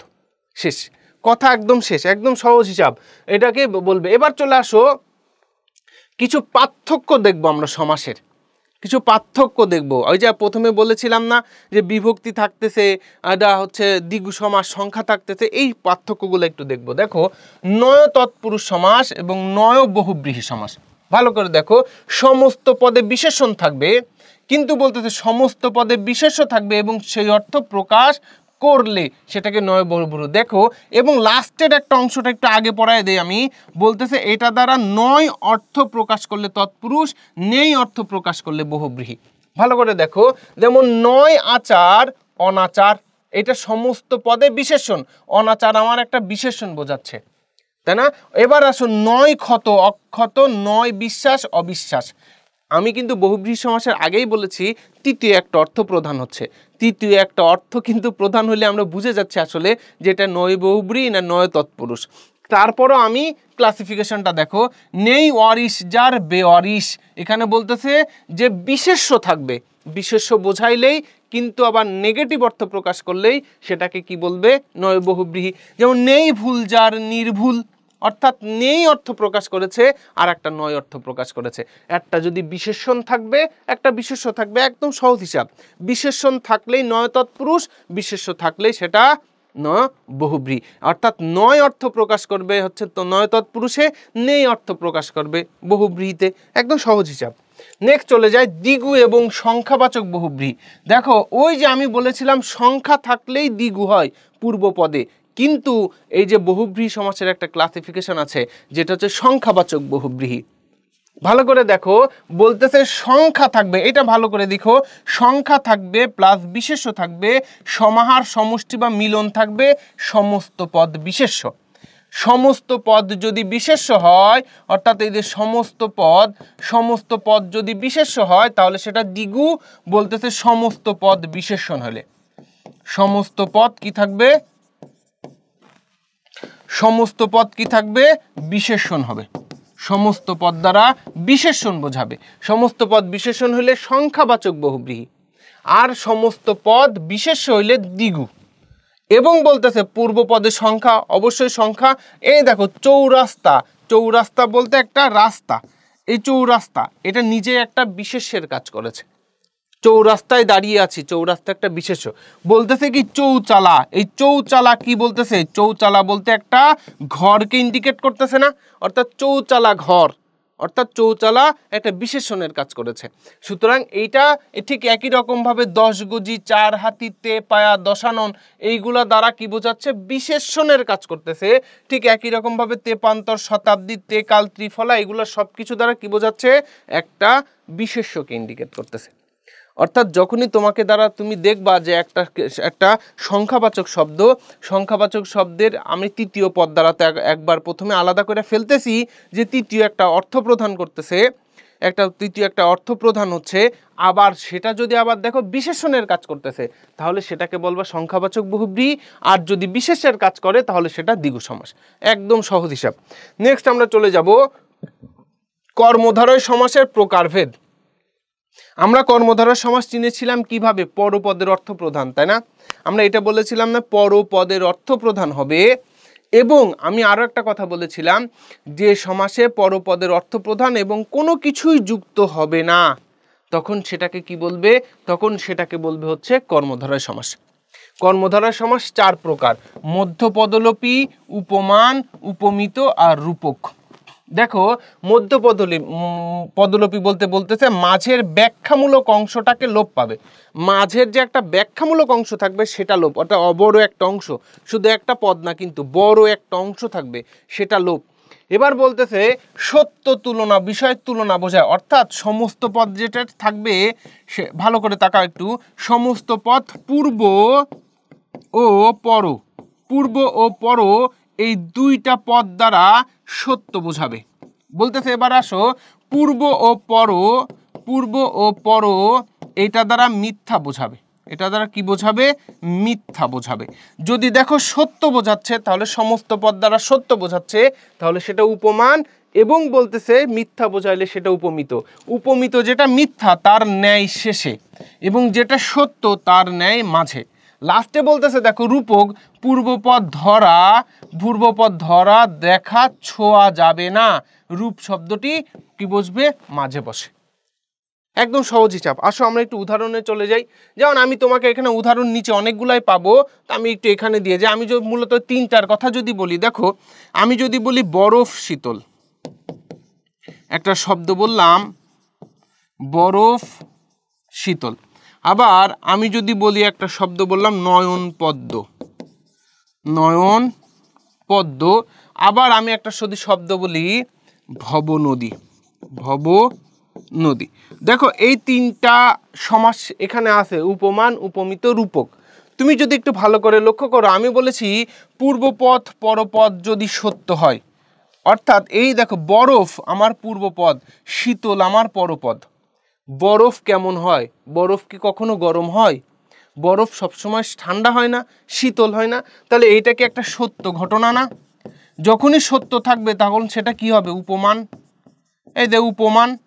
আবার বলতেছে দেখো, বলতেছে যদি পূর্বপদ পরপদ মিথ্যা হয় তাহলে সেটা উপমিত হয়। নয়ন মানে কি? চোখ। পদ্ম মানে কি? পদ্ম ফুল। চোখ কখনো পদ্ম ফুল হবে? আমি যদি বলি আমার চোখ নষ্ট হয়ে গেছে, চোখ উঠায় দিয়ে একটা পদ্ম ফুল বসাই দিলে হবে? চোখ আর পদ্ম এক হইতো? দুইটা ডিফারেন্ট জিনিস না? এটা হচ্ছে কি ঘটনা তাহলে? মিথ্যা না? নয়ন কখনো পদ্ম হয় না, মিথ্যা থাকলে উপমিত। তারপরে দেখো আমি বলেছি পূর্বপদ ধরা দেখা ছোঁয়া যাবে না। নয়ন তো ধরা যায়, এই যে ধরা যায়, দেখা যায়, ছোঁয়া যায়। আমি যদি বলি বরফ ধরা যায়, দেখা যায়, ছোঁয়া যায়। এই ভব মানে কি? চিন্তা ভাবনা, থিঙ্ক। এটা কি ধরা দেখা ছোঁয়া যাবে? এটা কি কখনো ধরা দেখা ছোঁয়া যায়? এটা কখনোই ধরা দেখা ছোঁয়া যায় না। সুতরাং এটা হচ্ছে রূপক। আমার কথা ক্লিয়ার কিনা? নেক্সট চলে আসো, আমরা কিছু উদাহরণে যাই। দেখো আমি প্রথমেই বললাম বরফ শীতল সত্য না মিথ্যা? এটা একটা সত্য জিনিস না? তাহলে সত্য হইলে কি হয়? সত্য হইলে উপমান হয়। তোমরা উপমান। এবার আসো তুষার শুভ্র। তুষার কেমন হয়? আকাশ থেকে যে তুষার পড়ে, আমরা হয়তো সরাসরি দেখিনি, কিন্তু আমেরিকাতে, কানাডাতে পড়ে না? আকাশ থেকে যে তুষার পড়ে, সে তুষারটা কেমন হয়? সাদা হয় না কালো হয়? মনে করো মন খারাপ বলে কালো তুষার পড়বে, এমন কিছু আছে নাকি? কোনো কালে না, তুষার সবসময় সাদা হয়। সাদা হইলেই উপমান, কারণ সত্য। এবার আসো কুসুম মানে কি? ফুল কেমন হয়? সবসময় কোমল হয় না? ফুল একটা কোমল জিনিস, এটা একটা সত্য। অরুণ মানে সূর্য সবসময় রাঙায় হয়। স্বর্ণ কেমন হয়? স্বর্ণ সবসময় উজ্জ্বলই হয়, তাই না? এটা এই জন্য উপমান। বজ্র কঠোর হয়। আকাশ থেকে যে বজ্র পড়ে সেটা কি কখনো কি করতে পারে? সেটা কি কখনো রোম্যান্টিক ভাব তৈরি করতে পারে? না, বজ্র দেখার সাথে সাথে মনে করো ভয়তে পালায় যায়। এটা কি সত্য ঘটনা? এটা উপমান। রক্ত সবসময় লাল, এটা অবশ্যই উপমান। বলছে নিম কেমন হয়? নিম কি কখনো মিষ্টি হয়? নিম গাছ, নিমের পাতা কেমন হয়? নিমের পাতা সবসময় তিতাই হয়, বা নিম তিতা হয়। নিমের মিষ্টি কোনোদিন খাও নাই মনে হয়, তাই না? হয়, সম্ভব না। নেক্সট আসো সিংহাসন। দেখো এখানে তুমি ন্যায় রূপ বা তুমি হচ্ছে কি করতে, সত্য মিথ্যা এসব কোনো কিছুই দিতে পারবা না। মাঝখানে একটা কি বসাইতে হবে? একটা অংশ বসাইতে হবে, একটা শব্দের অংশ, এবং সেটাকে তোমাকে লোপ পাইতে হবে। যেমন আমি যদি বলি সিংহাসন, তুমি কি এখানে বলতে পারবো সিংহ ন্যায় আসন, সিংহ রূপ আসন হবে? না, এখানে তোমাকে বলতে হবে সিংহ চিহ্নিত যে আসন। তাহলে মাঝখানে একটা বড় একটা অংশ চেঞ্জ হয়ে গেল না? অর্থাৎ এই জন্য এটাকে বলা হবে মধ্যপদ। এটাকে কি বলা হবে? মধ্যপদ। সাহিত্য সভা, সাহিত্য সভা, অর্থাৎ কি হচ্ছে সাহিত্য বিষয়ক সভা, মাঝখানে মধ্যে একটা পদ, এই জন্য এটাকে মধ্যপদ। ঘি ভাতেও মধ্যপদ, কারণ ঘি মাখানো ভাত। এবার ঘর জামাই, ঘরে থাকে বা ঘরে আশ্রিত যে জামাই সেটাকেও মধ্যপদ। সিঁদুর রাখার কৌটা, সিঁদুর কৌটা, এটাও মধ্যপদ। বলছে স্মৃতিসৌধ, স্মৃতি রক্ষার্থে যে সৌধ সেটাকে কি বলা হবে, সেটা হচ্ছে কি পদ, সেটা হচ্ছে মধ্যপদ। এবার আসো দেখো সিংহ এবং পুরুষ, ভালো করে দেখো সিংহ এবং পুরুষ।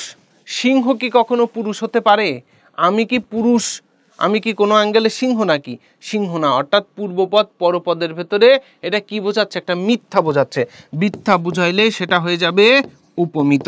বাহু কি কখনো লতা হতে পারে? বাহু লতা হতে পারে? বাহু কি লতা হতে পারে? তুমি মাঝখানে কি কোনো একটা পদ বসাইতে পারবা?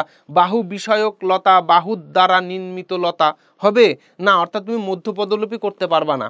যখনই মধ্যপদলোপী করতে পারবা না তখন পূর্বপদ পরপদ নিয়ে একটা কি করতে হবে, সত্য মিথ্য বা তোমার ওই যে রূপকের সাথে মিলাইতে হবে। বাহু কি চোখে দেখা যায়? অবশ্যই দেখা যায়, রূপক হচ্ছে না। বাহু আর লতা টোটালি ডিফারেন্ট একটা জিনিস, এই জন্য এটা হচ্ছে উপমিত। ফুল কি কখনো কুমারী হয়? ফুল কি কখনো নারী হওয়া সম্ভব? সত্য না মিথ্যা? এটা একটা মিথ্যা ঘটনা, এটা হচ্ছে উপমিত। নয়ন কি কখনো পদ্ম হইতে পারে? তোমার চোখ পদ্ম হবে না, সুতরাং এটা হচ্ছে উপমিত। এটাকে কি বলবে? উপমিত। দেখো অধর, অধর মানে ঠোঁট, পল্লব মানে কচি পাতা, ঠোঁট কি কখনো পাতা হয়? হয় না, এটাও উপমিত। ফুল কি কখনো কপি হইতে পারে? ফুল কি কখনো কপি হয় না, সুতরাং এটাও উপমিত। আম কি কখনো সন্দেশ হয়? মনে করো কোনো কারণে আম গাছের ভেতরে ঝুলতেছে, তুমি কি দেখতেছো সন্দেশ ঝুলতেছে? এমন কি হবে? এটা হবে না, অর্থাৎ মিথ্যা, উপমিত। এবার আসো হৃদয় আর আকাশ। হৃদয় আকাশ, হৃদয় কি চোখে দেখা যায়? হৃদয় কি চোখে কখনো দেখতে পারবা তুমি? যদি বন্ধু হৃদয় হয় আলাদা বিষয়, আমার একটা বন্ধু আছে তার নাম হৃদয়, ওই হিসাবে বলি নাই, বন্ধু বলতে না, এখানে হৃদয় চোখে দেখা যায় না, সুতরাং এটা হচ্ছে রূপক। আমি প্রথমেই বলেছি পূর্বপদ ধরা দেখা ছোঁয়া না গেলে সেটা রূপক হয়। প্রাণ কি চোখে দেখা যায়? যায় না, এটাকে কি বলতে হবে? রূপক। জীবন কি চোখে দেখা যায়? ঠিক একই রকম ভাবে রূপক। জ্ঞান কি চোখে দেখা যাবে? জ্ঞান দেখা যাবে না, কি হবে? রূপক। ভালো করে দেখো ভব নদী, ভব কি চোখে দেখা যায়? না, এটাও রূপক। বিষাদ সিন্ধু, বিষাদ মানে কষ্ট দুঃখ, এটা কি চোখে দেখা যায়? যায় না, এটাও রূপক। মন কি চোখে দেখা যায়? যায় না, এটাও রূপক। ক্রোধ মানে রাগ, চোখে দেখা যায় না, এটাও রূপক। সুতরাং আমি তোমাদেরকে বলি, যদি পূর্বপদ ধরা দেখা ছোঁয়া না যায় তাহলে সেটা রূপক। যদি পূর্বপদ পরপদ মিথ্যা হয় তাহলে সেটা উপমিত।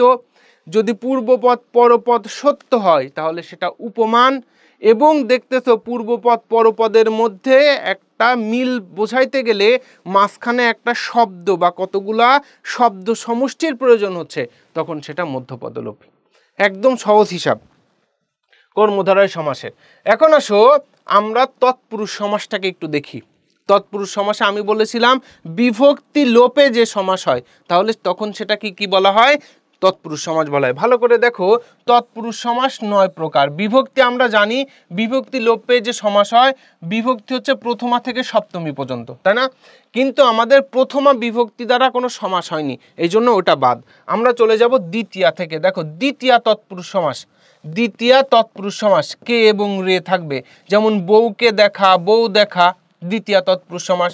তৃতীয়াতে থাকবে দ্বারা দিয়া কর্তৃক, ঝাঁটা দিয়ে পেটা, ঝাঁটা পেটা, তৃতীয়া তৎপুরুষ। চতুর্থীতে কে রে জন্য থাকলে গুরুকে ভক্তি, গুরু ভক্তি, এটা হচ্ছে চতুর্থী। অর্থাৎ কে রে জন্য থাকবে নিমিত্তার্থ বোঝাবে এবং কি বোঝাবে? বিনাশার্থ বোঝাবে, চতুর্থী হবে। পঞ্চমী হতে থেকে চেয়ে থাকলেই সেটা কি হবে? পঞ্চমী তৎপুরুষ। একদম সহজ হিসাব, যেমন জেল থেকে পালানো, এই যে থেকে আছে, সুতরাং এটা হচ্ছে পঞ্চমী তৎপুরুষ সমাস। ঠিক একই রকম ভাবে ষষ্ঠীতে যদি যাও র এর, যেমন মামার বাড়ি, মামা বাড়ি, র লোপ পেয়েছে, সুতরাং এটা হচ্ছে ষষ্ঠী। সপ্তমীতে আসো এ অন্তস্তত্ত্বে বাক্সে বন্দি, বাক্সবন্দি, অর্থাৎ এ বিভক্তি লোপ পেয়েছে। এবার আসো উপপদ তৎপুরুষ সমাস। ভালো করে দেখো কৃদন্ত পদের সাথে উপপদের যে সমাস হয় তাকে কি বলে? তাকে বলা হয় উপপদ তৎপুরুষ সমাস। ঠিক আছে, অর্থাৎ তৎপুরুষ সমাসটা কি হচ্ছে কৃদন্ত পদ। কৃদন্ত পদটা কি একটু দেখো, ক্রিয়ামূল বা ধাতু। ক্রিয়ামূল কাকে বলা হয়, যেমন একটা করা একটা শব্দ, এটাকে যদি তুমি ভাঙো কর প্লাস আ, এইটাই হচ্ছে ক্রিয়ামূল বা ধাতু বলতে হবে। বলতে ধাতুর সঙ্গে কৃত প্রত্যয় যোগ গঠিত হয়ে তাকে কৃদন্ত পদ বলে। যেমন পকেট মারে, যে এই যে কৃত প্রত্যয়ের সাথে যুক্ত হয়েছে, এই যে মার যোগ এ কৃদন্ত পদ, যদি এমন কৃদন্ত পদ থাকে তখন সেটাকে কি বলা হবে, তখন সেটাকে বলা হবে উপপদ তৎপুরুষ সমাস। যেমন ছেলে ধরে, যে ছেলে ধরা, জলে চরে যা জলচর, যে চরে ধরে করে, এইগুলাকে কি বলা হবে, থাকলেই সেটা উপপদ তৎপুরুষ। নয় তৎপুরুষ, আগেই বলেছি নয় ক্ষত অক্ষত, অর্থাৎ এখানে বলেছি কি হবে, নয় অর্থ প্রকাশ করবে এবং সেটা দ্বারা এটা অর্থাৎ নেগেটিভ অর্থ প্রকাশ করলে তখন সেটাকে কি বলতে হবে, নয় তৎপুরুষ সমাস। অলুক তৎপুরুষ, মনে আছে অলুক তৎপুরুষের কথা? বলো তো অলুক তৎপুরুষ সমাসটা কি? পূর্ব পদে বিভক্তি লোপ পাবে। পূর্ব পদের বিভক্তি লোপ পাবে না, পূর্ব পদের বিভক্তি থাকবে। যদি পূর্ব পদের বিভক্তি থাকে তাহলে সেটা অলুক তৎপুরুষ সমাস। যেমন মায়ের দোয়া, মায়ের দোয়া, এই দেখো এর যুক্ত হয়েছে, অর্থাৎ এখানে এটাও সমস্ত পদেও এর আছে, অর্থাৎ ব্যাস বাক্যেও এর আছে, সমস্ত পদেরও এর আছে। তখন মায়ের দোয়াকে কি মা দোয়া করা যাবে? করা যাবে না, অর্থ হবে না। মায়ের দোয়াকে মায়ের দোয়াই করতে হবে। যদি এমন থাকে তাহলে সেটা অলুক তৎপুরুষ সমাস। আমার কথা ক্লিয়ার কিনা? নেক্সট চলে যাই, দেখো নিত্য সমাস। আমরা এর আগে যে সমাসগুলা পড়েছি, ওই যে দ্বন্দ্ব, দ্বিগু, কর্মধারায়, তৎপুরুষ, প্রাদি, অব্যয়ীভাব, বহুব্রীহি পড়েছি না? এই যে সমাসগুলা পড়েছি, এই সমাসগুলা বাদেও আর একটা সমাস আছে যেটাকে আমরা বলি নিত্য সমাস। চেনার উপায় খুবই সোজা। যেমন অন্তর এবং মাত্র বলতেছে, দেখো যদি সমস্ত পদে অন্তর থাকে, এই যে সমস্ত পদে অন্তর আছে, তাহলে ব্যাস বাক্যে কি হবে, অন্য হবে। অর্থাৎ এটা সমস্ত পদ, সমস্ত পদে কি থাকবে, আমি যদি বলি সমস্ত পদ কি থাকবে, সমস্ত পদে দেখো সমস্ত পদে অন্তর থাকবে। অর্থাৎ এটাও যদি সমস্ত পদে যদি অন্তর থাকে তাহলে এই যে ব্যাস বাক্যে, এই যে ব্যাস বাক্যে অন্য হবে। ঠিক একই রকম ভাবে এই যে সমস্ত পদ, এই যে সমস্ত পদে কি থাকবে, মাত্র থাকবে, তাহলে কেবল হবে ব্যাস বাক্যে। এই যে ব্যাস বাক্যে কি থাকবে, ব্যাস বাক্যে কেবল হবে। যেমন আমি যদি বলি দেখো দেশান্তর, কি হয়ে যাবে তাহলে, অন্য দেশ। আমি বলেছি কেবল থাকলে, সরি মাত্র থাকলে ব্যাস বাক্যে কি হবে, কেবল হবে। যেমন মাত্র আছে সমস্ত পদে, তাহলে কি আছে, দেখা মাত্র কি হবে, কেবল দেখা। আমি যদি বলি দেশান্তর, অন্য দেশ, অন্তর আছে, অন্য হয়ে গেছে। তাহলে আমি যদি তোমাকে এখন বলি রূপান্তর, বলো তো কি হবে। তারপরে আবার আমি যদি বলি দেখা মাত্র, এখানে আছে, আমি যদি বলি বলা মাত্র একটা শব্দ, তাহলে কি হচ্ছে, আমি বলেছি অন্তর থাকলে কি হবে, অন্য হবে, তাহলে রূপান্তরে কি হবে, অন্য রূপ, নাকি অন্য রূপ। আবার বলতেছে মাত্র থাকলে কি হবে, কেবল হবে, তাহলে হচ্ছে মাত্র বলো, উঠায় দাও, তাহলে উঠায় দিলে হচ্ছে কি, কেবল বলা। মাত্র বলতে কি হচ্ছে, কেবল বলা। অর্থাৎ একটা জিনিস শুধু মনে রাখবা, সমস্ত পদে যদি মাত্র থাকে তাহলে ব্যাস বাক্যে কেবল হবে, সমস্ত পদে যদি অন্তর থাকে ব্যাস বাক্যে অন্য হবে। দেখো কিছু ব্যতিক্রম আছে, আমরা একটু দেখাবো। এই যে ঠিক একই রকম ভাবে দেশান্তর, অন্য দেশ, গৃহান্তর, অন্য গৃহ, গ্রামান্তর, অন্য গ্রাম, রূপান্তর, অন্য রূপ। কারণ অন্তর থাকলে অন্য হয়, যেমন অন্য, এই যে রূপ, তাই না? একই রকম ভাবে অন্য গ্রাম, একদম সহজ হিসাব। গৃহান্তর, অন্য গৃহ, অন্য এই যে গৃহ, দেশান্তর, অন্য দেশ, একদম সহজ না? অন্তর থাকলে এমন। তারপর দেখো নাম মাত্র, নাম মাত্র থাকলে আমি বলেছি কেবল, তাহলে কি, কেবল নাম, এমন হবে কেবল নাম। তাহলে জল মাত্র, জল মাত্র, জল মাত্র থাকলে কি বলেছি, এই দেখো মাত্র থাকলে কেবল, কেবল জল, তাই না? এভাবে বলবো আমরা। তারপর আবার আসো দর্শন মাত্র, কেবল দর্শন, তাই না? কেবল দর্শন। দেখো শোনা মাত্র কি হচ্ছে, কেবল শোনা, একদম সহজ হিসাব। কেবল বলা, মাত্র থাকলে হয় কেবল বলা, তাই না? একদম সহজ। মাত্র থাকলে কি হয়, মাত্র থাকলে কেবল হয়, আর অন্তর থাকলে অন্য হয়। কিন্তু আছে কিছু আছে যে এছাড়া অন্য কিছু নিত্য সমাস আছে, যেমন মানুষগুলো, অনেক মানুষ, এটাও নিত্য সমাস। এগুলো একটু তোমাকে মুখস্থ করে ফেলতে হবে। গ্রাম শুদ্ধ, সমস্ত গ্রাম, আমরা, তুমি, আমিও, সে, মনে থাকবে 99, 2 ও 90, কালসাপ, কাল তুল্য সাপ। অর্থাৎ এই কয়েকটা তোমাকে একটু মুখস্থ করে ফেলতে হবে, তাছাড়া অন্তর এবং মাত্র দ্বারা বাকি কাজ করা যায়। এবার আসো দেখো আরও আছে এই কাউশান, অর্থাৎ এইগুলাই একটু ব্যতিক্রম, যেমন অতি মাত্র, মাত্র আর যথা মাত্র, এটা হচ্ছে অব্যয়ীভাব সমাস। এই দুইটা বাদে মাত্রযুক্ত শব্দই নিত্য সমাস, অর্থাৎ মাত্র থাকলেই কি থাকবে, সেটা নিত্য সমাস হবে, শুধু এই দুইটা বাদে, অতিমাত্র এবং যথামাত্র, এই দুইটা অব্যয়ীভাব সমাস। ক্লিয়ার? এবং আছে দেখো এখানে একটা ব্যতিক্রম একটা জিনিস আছে, আমরা যেটাকে বলি অপপ্রয়োগ করি, এটা করা যাবে না। যেমন শুধুমাত্র বলে কোনো শব্দ হবে না এবং কেবলমাত্র বলে কোনো শব্দ নাই, কিন্তু আমরা ব্যবহার করি শুধুমাত্র। বন্ধু তোর সাথে বলছি, কথাটা অন্য কাউকে বলিস না। এই যে শুধুমাত্র বলে কোনো শব্দ নাই, কেবলমাত্র শুধু তোকেই জানালাম, এই যে এইগুলো কোনো শব্দ নাই। হয় তোমাকে শুধু ব্যবহার করতে হবে, অথবা মাত্র, অথবা কেবল, অথবা মাত্র। ঠিক আছে? অর্থাৎ যদি তুমি এইগুলা বলতে পারো, অর্থাৎ কেবল হবে, নাই মাত্র হবে, নাই শুধু, নাই মাত্র হবে। ক্লিয়ার? এই হচ্ছে আমাদের টোটাল সমাসটা ছিল। আমি তোমাদেরকে সমাসটার একটা ওভারভিউ দিয়ে যাচ্ছে, ভালো করে দেখো। বলতেছে দ্বন্দ্ব সমাস, দুইটা পদই প্রধান, অব্যয়ীভাব সমাস শুধু পূর্বপদ প্রধান, বহুব্রীহি সমাসের তৃতীয় পদ প্রধান, কর্মধারয় সমাসের পরপদ প্রধান। এই পরপদ প্রধান, পরপদ প্রধান, এটা কি বলতেছে, পরপদ প্রধান। নিত্য সমাসে মাত্র এবং কেবল, তাই তো, মাত্র এবং অন্তর। বহুব্রীহি সমাসের আমাদের প্রকারভেদগুলা দেখলাম, কর্মধারয় সমাসেরও প্রকারভেদগুলা দেখলাম, এবং টেকনিক আছে দ্বিতীয়া থেকে শুরু করে অলুক তৎপুরুষ, অর্থাৎ 9 প্রকার সমাস, তৎপুরুষ সমাস এখানে আছে। তাহলে সমাস যদি তুমি দেখতে চাও, অর্থাৎ এইটাই যদি প্রথম থেকে শেষ পর্যন্ত যদি বুঝতে পারো, একদম টোটাল সমাসটা তোমার ক্যাপচার হয়ে যাবে। এইটাই হচ্ছে সমাসের আদ্যপন্ত এবং সবচাইতে সহজ নিয়মে সমাস, এর উপরে আর সমাস শিখতে পারবা না। ঠিক আছে? সবাই ভালো থাকো।